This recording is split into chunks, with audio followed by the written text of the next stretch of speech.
Today, we're diving into the architecture of Apple's operating systems, focusing on macOS and Darwin. We'll explore the foundations, layers, and key components that make these systems tick. Let's get started. Darwin is the open-source Unix-based foundation that underlies macOS, iOS, watchOS, and tvOS. It's like the engine that powers all these Apple devices. Darwin combines elements from BSD, the Mach microkernel, and other open-source projects. Apple released it in the year 2000, and it provides the core functionality for all of Apple's operating systems. Think of it as the common ancestor in the Apple family tree. macOS is structured into distinct layers, each serving specific functions. At the top, we have the user experience layer, which includes the Aqua user interface, Finder, Dock, and Spotlight. This is what you see and interact with directly. Below that lies the application frameworks like Cocoa, Carbon, Swift User Interface, and AppKit, which provide the tools for developers to build applications.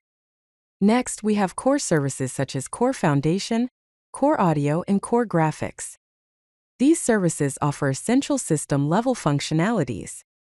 Finally, at the base is Darwin, which encompasses the XNU Kernel, I/O kit, file systems, security features, and networking capabilities. Each layer builds upon the one beneath it, creating a cohesive and efficient operating system. The XNU kernel is the heart of Darwin and, by extension, macOS. The name XNU stands for X is not Unix, reflecting its unique hybrid nature. It's a hybrid kernel, meaning it combines the Mach microkernel with BSD components.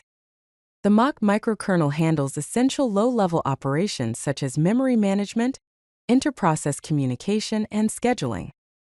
Meanwhile, the BSD layer provides a more traditional Unix-like environment, offering the POSIX API, networking stack, file systems, and security features.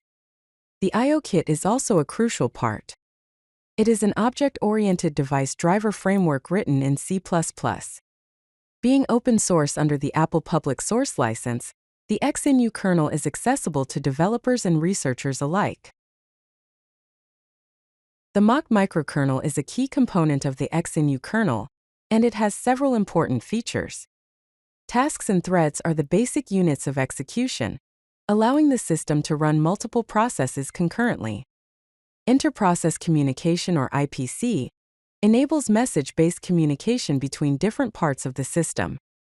Virtual memory manages the address space, providing each process with its own memory.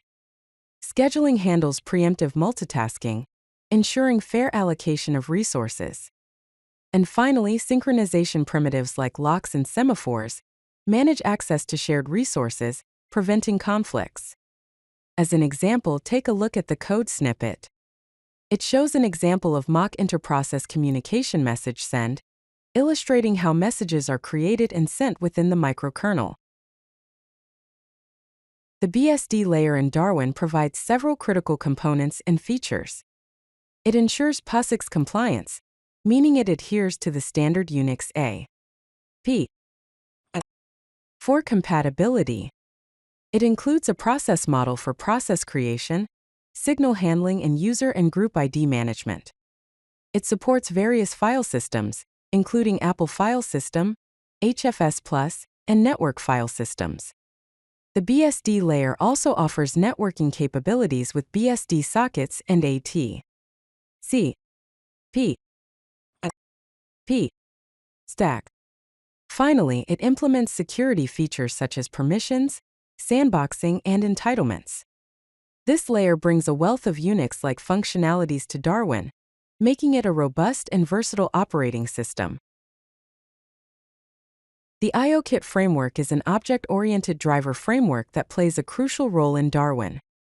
It is written in C++ with Objective-C extensions. It provides driver matching and loading, allowing the system to automatically find and load the correct drivers for connected devices. It supports power management and plug-and-play functionality, ensuring devices can be easily connected and disconnected. It enables dynamic device discovery, allowing the system to detect and configure new devices on the fly. It also includes built-in synchronization mechanisms to manage concurrent access to hardware resources.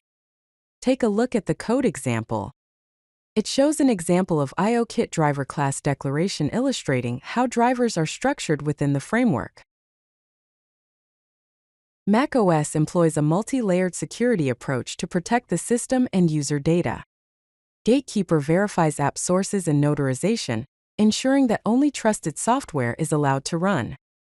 App sandboxing restricts app access to system resources, limiting the damage that a malicious app can cause. System Integrity Protection, or SIP, protects system files, preventing unauthorized modifications. XProtect is a built-in malware detection system that automatically scans for and removes known threats. And finally, FileVault provides full disk encryption, protecting user data even if the device is lost or stolen. These layers work together to create a robust security posture for macOS. Let's recap the key takeaways from our exploration of macOS and Darwin architecture.